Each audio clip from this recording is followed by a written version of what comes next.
Kiev, Ukrainian President Poroshenko on Wednesday called for European peacekeepers to enforce a shattered ceasefire deal in East Ukraine after a flashpoint strategic town fell to a fierce assault by pro-Russian rebels. Some 2,500 exhausted government troops retreated from Debaltseve, a key railway hub linking the main separatist-held cities of Donetsk and Lugansk, after rebels ignored the supposed truce to seize control of the town. The loss was a bitter blow to the Ukrainian army and left a last-ditch peace plan hammered out by the leaders of Ukraine, Russia, Germany and France hanging by a thread. Ukraine grave accent S National Security and Defense Council approved a decision to invite unmandated peacekeepers into the country to monitor the front line with the rebels and Ukraine grave accent S porous border with Russia. We see the best format would be a police mission from the European Union. We are sure this would be the most effective and best guarantee for security, Poroshenko said, adding that he hoped consultations on the force would start quickly once the decision is approved by Parliament. Ukraine and the United States have accused Russia of piling troops and weapons in to spearhead the devastating assault on Debaltseve. Moscow denies the claims. Poroshenko said 6 soldiers were killed and more than 100 wounded in what he earlier described as a planned and organized withdrawal he ordered from Debaltseve. But haggard soldiers seen arriving in the neighboring town of Artemovsk on tanks and other vehicles, or on foot, contested that characterization. We didn't grave accent hear anything about an order to pull out.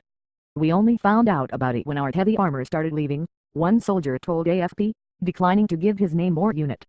We should have pulled out earlier, another said bitterly. There was no official casualty toll from the ferocious street-to-street battles that had taken place in the town since the rebels stormed it on Tuesday, but the bodies of at least 13 soldiers were seen delivered to the local morgue. The row of makeshift coffins stood in the snow outside waiting to transport the corpses, still in camouflage uniforms. A spokesman for the rebels' grave accent military, Edward Bashurin, said the town was completely under the control of the insurgents, with just scattered pockets of resistance that were being neutralized. Bashurin claimed more than 300 government soldiers had been taken prisoner. Ukrainian officials conceded some were in rebel hands but would not say how many. Amnesty International expressed concern about the treatment of the prisoners, noting evidence of brutality by both sides towards captives. The situation in Debaltseve, and the status of an estimated 5,000 civilians trapped there, was impossible to verify. Journalists and monitors from the Organization for Security and Cooperation in Europe OSCE were unable to get into the town. Debaltseve grave accent S fall dealt a heavy blow to the European brokered truce agreed by all sides in the Belarus capital Minsk last week and endorsed by the UN Security Council on Tuesday.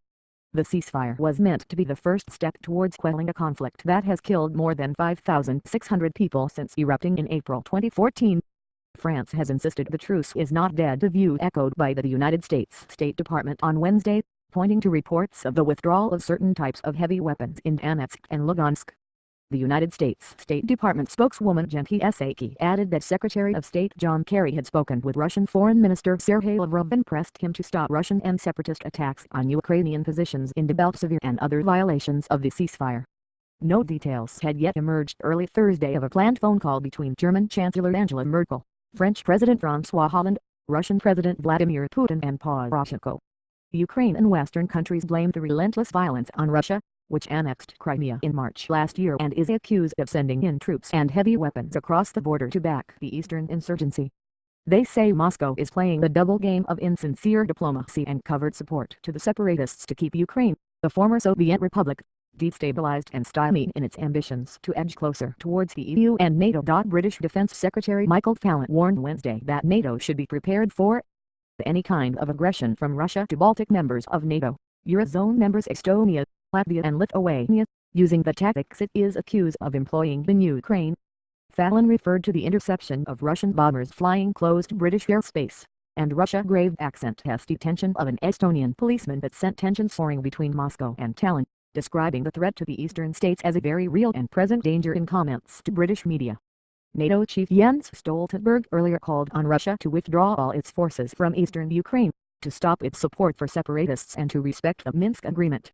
The West has already imposed several rounds of sanctions on Russia for its perceived role in Ukraine, and the EU and Canada ratcheted their measures up further this week. Russia denies involvement in the insurgency, though President Vladimir Putin had urged the surrender of the Ukrainian troops in Debaltseve before their withdrawal.